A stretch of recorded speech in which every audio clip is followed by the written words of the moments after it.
Peeps at the Pan-American Exposition, Volume 2, by Mabel Barnes, completed July 1910.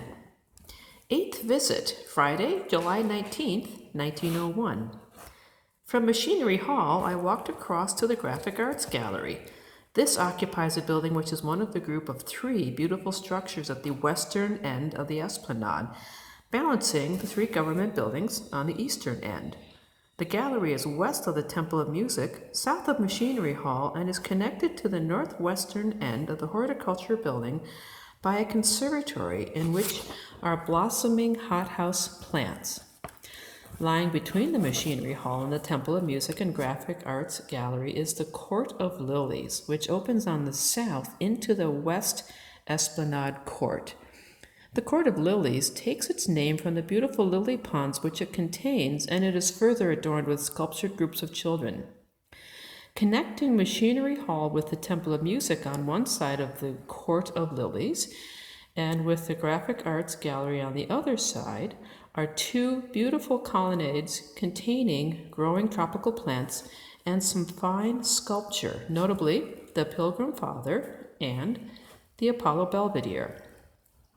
The Graphic Arts Building is 150 feet square with 4 corner pavilions having a height of 98 feet.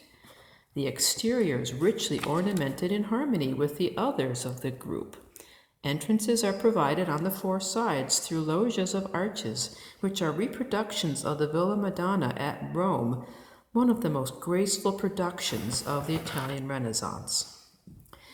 The exhibits illustrate the progress and high state of perfection of printing and allied trades, and include specimens of lithography, zincography, illuminography, photogravures, and color prints from photo-engraved plates and engravings made from steel, copper, or other metallic plates, printing inks, book binding, and paper of every variety.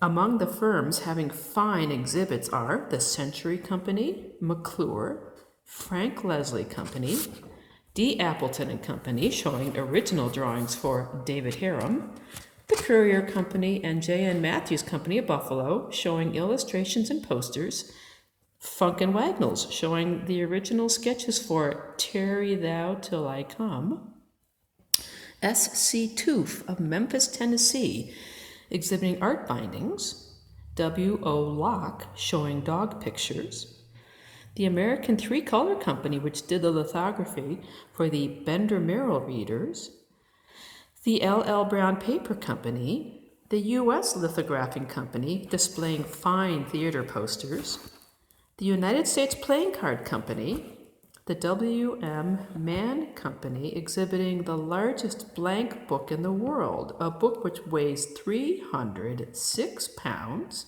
is 29 inches long and 28 inches wide, and contains 3,416 pages with room for 170,800 names.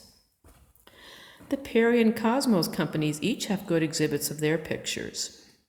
The Success Publishing Company, J. N. Matthews, the Niagara Paper Company, and the International Paper Company have very handsome booths, particularly the last named, which is a pavilion constructed of rolls of paper and containing the largest roll ever made, being 12½ feet high, weighing 4,000 pounds, and having 6 miles of paper in the roll.